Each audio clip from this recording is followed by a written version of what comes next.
when India and the United States co-host the Global Entrepreneurship Summit for the very first time? What happens when Prime Minister Modi shares the dais with daughter of US President Ivanka Trump? 5,000 special invitees turn up 2 hours in advance to watch, and that's exactly what happened at the Hyderabad International Convention Centre. While the Prime Minister stressed on India's role and contribution to innovation and technology, the daughter of the US President Ivanka Trump stressed on the role of women in entrepreneurship and how the two countries can take this story forward. Let's listen in. The theme, Women First, Prosperity for All, makes this edition of GES stand out. In Indian mythology, woman is an incarnation of Shakti, the goddess of power.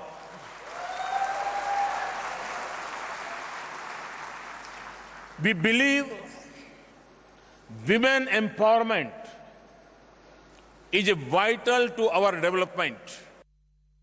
Enterprise, entrepreneurship, and hard work, the people of India have lifted more than 130 million citizens out of poverty. A remarkable improvement, and one I know will only continue to grow under the leadership of Prime Minister Modi. All of you are helping India's middle class reach its goal of nearly 500 million people by 2030. You have opened new universities across the country. Your doctors and scientists are discovering medical cures and life-saving technologies. Your engineers and your architects have built modern wonders that grace your skies. And Indian spacecraft have traveled to the moon and to Mars. The people of India inspire us all. This is the first time India has hosted the Global Entrepreneurship Summit. It is a symbol of the strength and friendship between our two people and the growing economic and security partnership between our two nations. As President Trump said earlier this year, India has a true friend in the White House. This year's summit is focused on a theme that is key to our future: women first, prosperity for all.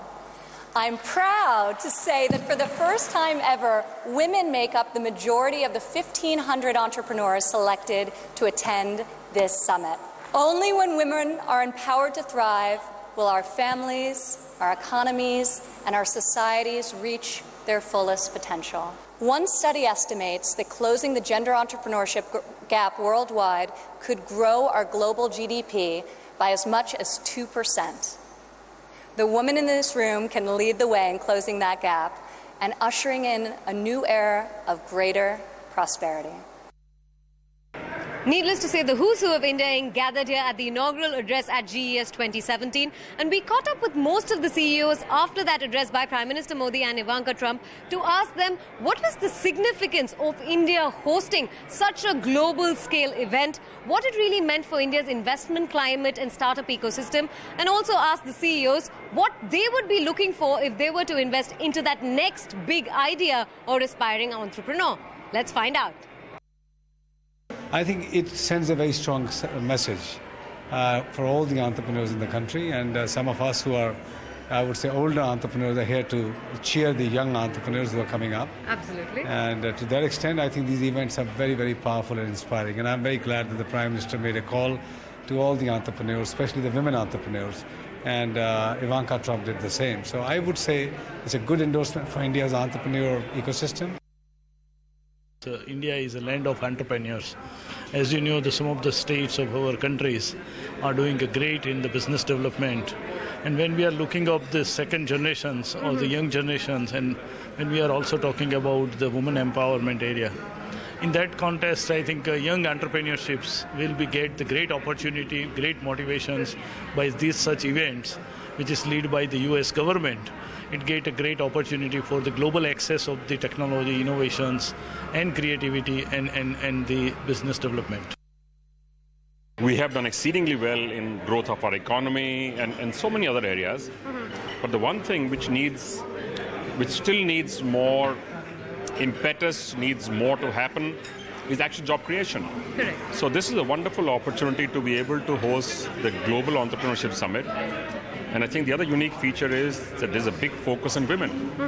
And 52% of delegates, I'm told, are females. I think this is fantastic. I think India is beginning to come of age on the global stage. A lot of Indians are showing what they can do. We have so many CEOs of large American companies who are Indians. This is a recognition of the world for India's talent, India's entrepreneurship, and the policies of our Prime Minister. For many years, this country has been throttled, regulated, over-regulated, and there's hardly been opportunity for young people. I think the fact that it's being hosted in India just recognizes the fact that Indian entrepreneurship is really amongst the best, if not the best in the world. I think it will raise issues that are very pertinent for entrepreneurship today in India, not just in India, but also all over the world. And I think the fact that the focus is on women entrepreneurs is so pertinent to India, because you have more and more women who are taken to the workforce, either through employment or through self-employment. It's been a day of big announcements here at the Global Entrepreneurship Summit 2017. The US-India Strategic Partnership Forum announced a renewed focus on bringing technology startups from India to the US and vice versa. Amazon India has partnered with Seva, which is a large organization of women that works in the area of empowerment, in a special partnership to sell goods and services online. And then, of course, Boeing has announced the Horizon X Challenge, which is a challenge which will bring startups working in the aerospace area, artificial intelligence, drones, UAVs, together to participate in a special incubation program that will be hosted at T-Hub. Let's take a look at all of these news developments. Why did you decide to launch the first Boeing Horizon X Innovation Challenge in India? Well, it's one of the top startup ecosystems around the globe. It's a country that's really embracing the digital transformation that's underway. And again, like I mentioned, the government makes it friendly here to come and operate.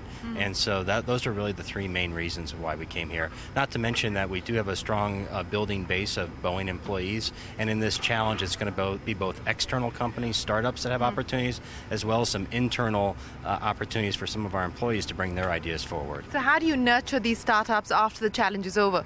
Well, we'll bring some Boeing expertise in to do some coaching and some mentoring with some of the startups and some of the internal ideas, and we'll also lean on T-Hub and their great facilities here. They've created quite an ecosystem here of expertise that they can bring to bear as well. Any funds that Boeing is going to be giving out besides just mentoring these startups? Yeah, well, we also run a venture fund, and so we'll find opportunities if some of these companies come together and we really, they really start to pique our interest. We're poised to make a minority investments in them as well. Okay.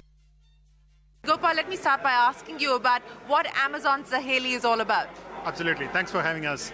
Amazon Saheli is about empowering women entrepreneurs across India who naturally don't have access to the technology and the e-commerce space. With the partnership of institutions like Seva and Impulse, we are able to give the access to the customers across India in the flexibility of being at home or being wherever they are comfortable, and producing quality products and telling their stories to the customers. If you go to Amazon Saheli storefront or the detail page, we'll talk about the stories, and really touching and emotional, because we take a lot of things for granted. By empowering these women entrepreneurs to give access to the customers across India, their lives changes drastically. Is this something that you're doing anywhere else? Is Amazon doing anything like this anywhere else in the world? No, we are very happy to say that it's an India-first initiative, because in India, when we came, we said our vision is not only be the Earth's most customer-centric company, we also want to transform the way India buys and sells.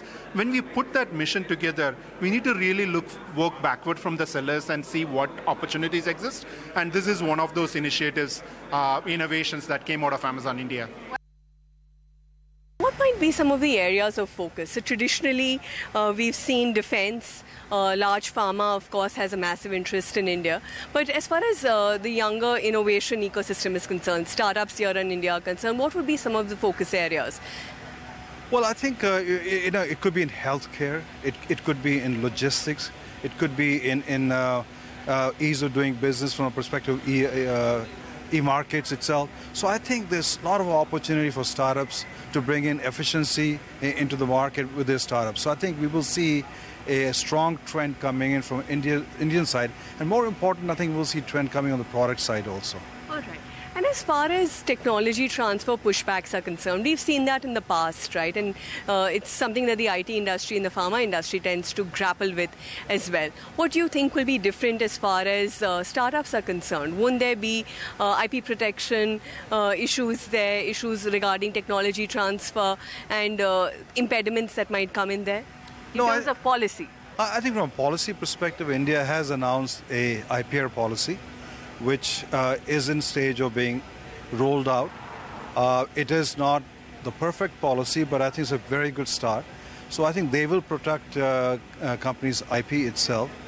From a market access perspective, I think Indian companies have equal access to the US market, just like US companies have equal access to the Indian market. All right. You mentioned that there are some shortcomings in the present IPR policy that India has. What are some of those? What would you like to see change over there to actually make the ease of doing business a little better? I wouldn't say shortcoming. I think any new policy rollout will have some challenges. And what we're doing is we're working with the government of India to do a roadshow in the US to get feedback from people who are impacted by the IPR policy, and we are getting open reception from that perspective. So you'll see that feedback coming from the US side also, and hopefully we'll have a better policy. Well, when you look at it, I believe that startups will be the job creator for all of India, and true in the U.S. and in Europe. I also have an interest in saying how do we dramatically increase the number of jobs in each of the countries around the world. So I try to lead with here's what a nation needs to do, and then I back it with my own time, my own resources, and financial investment as well. But as Umesh would probably tell you, it isn't so much the money, it's a chance to coach a young person I believe in. It's a market that I think is set up for market transition, very exciting what he's doing in terms of speech analytics and the capability for voice being a platform for the future. It's a CEO that I really believe in. It's not a young Turk. I mean, he is awesome. I just watched him on a panel upstairs with a group of peers that had 20 years in the industry, and he not only held his own, he did a great job.